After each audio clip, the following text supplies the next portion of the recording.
Force Unleashed puts you into the shoes of a character known as Starkiller. Serving as Darth Vader's secret apprentice, he is tasked with carrying out the will of the fallen Anakin Skywalker and is plunged into a journey that is sure to satisfy many fans of the franchise. The main focus of The Force Unleashed is the huge emphasis upon combat that sees the player taking advantage of a diverse set of Force abilities. It allows the player to carve their way through enemies and situations with ease and settle upon the several abilities that suit them best, but at the same time promotes experimentation with the several new powers that you unlock throughout the duration of the narrative. You'll find yourself jetting across the galaxy, visiting a diverse set of locations and meeting a cast of memorable characters along the way, as well as formidable bosses that will often block the way forward, and this is where the game begins to shine. Most of these encounters take full advantage of the systems in place and test the player's knowledge of them in inventive ways. Now, The Force Unleashed is not the best Star Wars game, but it still deserves to be mentioned for those who may not have experienced it.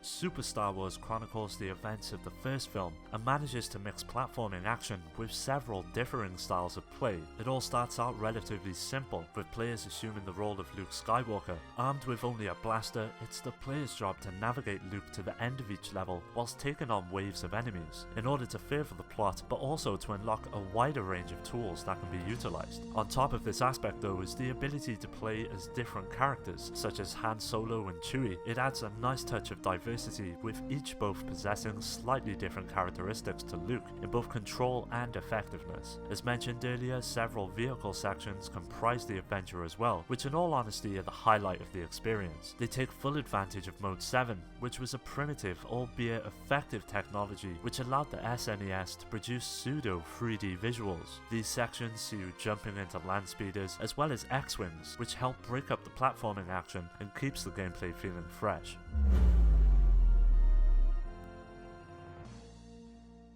Dark Forces sees you filling the role of Kyle Katarn, a special Republic commando who is tasked with recovering the Death Star plans from the Empire. Now, in terms of gameplay, it shares many similarities with the likes of the early Doom and Wolfenstein games. It all takes place from a first-person perspective, with the player being tasked with a generous amount of missions and objectives that help forward the narrative, but also introduce several new weapons to use along the way. There are 9 in total, ranging from blasters to rocket launchers, that are guaranteed to come in handy throughout the course of the adventure, but the main aspect that will keep players coming back time and time again is the difficulty of the experience. Dark Forces is from an era where if you actually selected hard mode, it was actually hard, but at the same time incredibly rewarding. Dark Forces pulls this off exceptionally well, and because of this it never manages to feel like a chore, and for this reason alone every Star Wars fan needs to check this one out.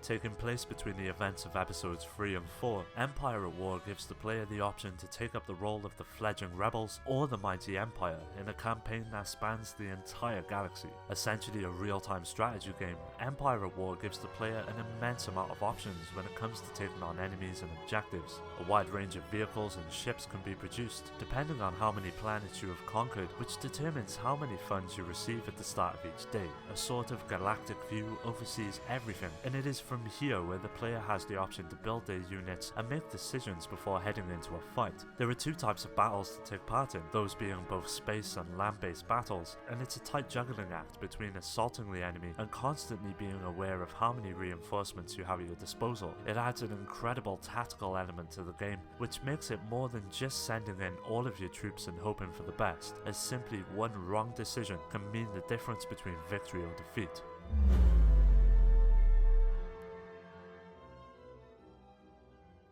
Developing upon the many systems and ideas introduced with its previous iteration, KOTOR 2 once again invites the player to undertake an adventure that spans across the entirety of the galaxy in an unforgettable RPG. The narrative takes on a much more darker tone than what was introduced before, and a sense of dread filters throughout the entire experience, but what remains intact is the incredibly addictive gameplay, may that be the turn-based battling system, leveling up and carving out your own unique path, or the general amount of exploring exploring and interacting with a range of diverse NPCs and characters. It's got everything that made the original so great, but it also manages to introduce new aspects into the mix, which furthers several of the mechanics players will be accustomed to, such as a new selection of force abilities, a whole host of new customization options and weapons. The journey will last up to around 30 hours, but for those wanting to see everything, you can double that time with a second playthrough, which adds immensely to the replayability and overall value KOTOR 2 offers.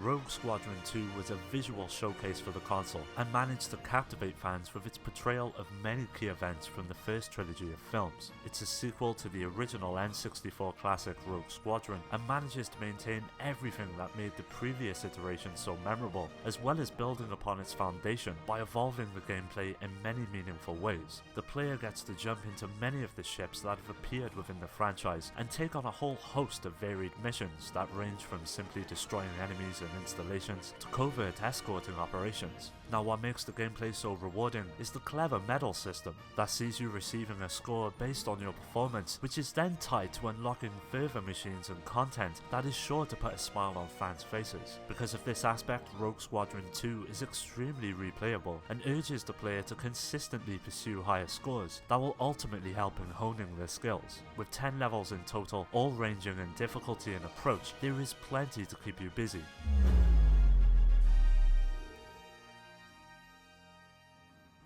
Players take control of Kyle Katarn, who after the events of the previous game has cut himself off from the Force, but after stumbling upon Imperial plans, he is forced to dig out his lightsaber and set off on another adventure. Throughout the course of the journey, you will take advantage of a wide array of weaponry, as well as the intricate combat system that Jedi Knight 2 employs. The player has access to 3 separate styles, those being fast, medium or strong, which adds an incredible layer of strategy to the fighting. Utilizing a combination of all 3 styles is key in order to master it. Now, as fun as the experience is, there are a few flaws, mainly within its level design, which can become tedious at times, but what makes up for this is the inclusion of the incredible multiplayer mode. There's nothing that quite matches the intensity of fighting another human player, which can create some truly explosive moments.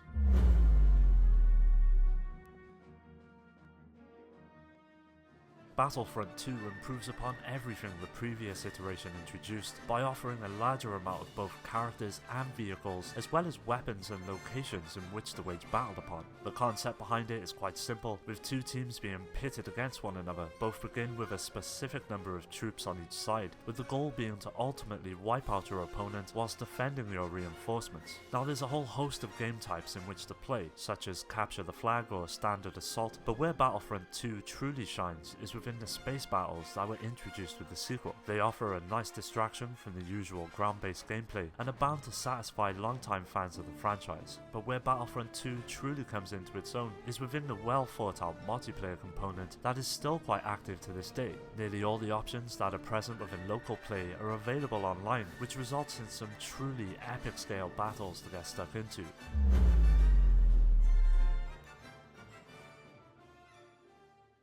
Jedi Fallen Order sees the player taking the role of a Padawan. Known as Cal, he is plunged into a conflict between the newly established Galactic Empire and the remnants of the Jedi in an adventure that is sure to satisfy fans of the franchise as well as newcomers alike.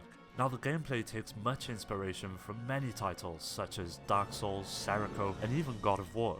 And it's easy to see why, as the combat system is incredibly deep, which is the first aspect that surprised me the most. You can't simply just jump in, swing your lightsaber about, and expect to come out on top. Throughout the journey, several collectibles litter the environment that help when upgrading your force abilities as well as your amount of life, which really pays off towards the end of the adventure and during the incredible boss encounters. They lend much of God of War's fascinating set pieces that rely upon quick-time events to execute certain takedowns. It's a real spectacle and goes a long way in providing a lot of the cinematic flair that helps the experience elevate itself above several of the Star Wars games that have come before.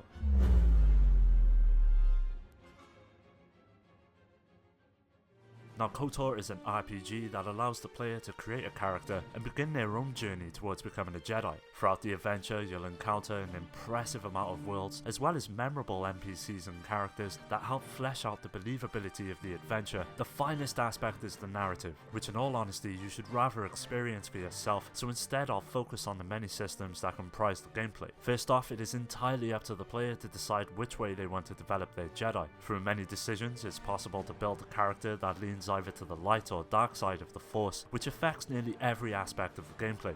Differing skills and abilities as well as story beats really help promote the replayability of the experience and warrant sequential playthroughs. The battling system is turn-based in nature and at first might seem quite off-putting to some, but once getting used to the several mechanics and immense amount of variety it offers, it soon becomes another standout feature of the experience. KOTOR is now available on a variety of platforms including PC and even iOS, so if you've yet to get around to playing this classic, it could never be more easier than now.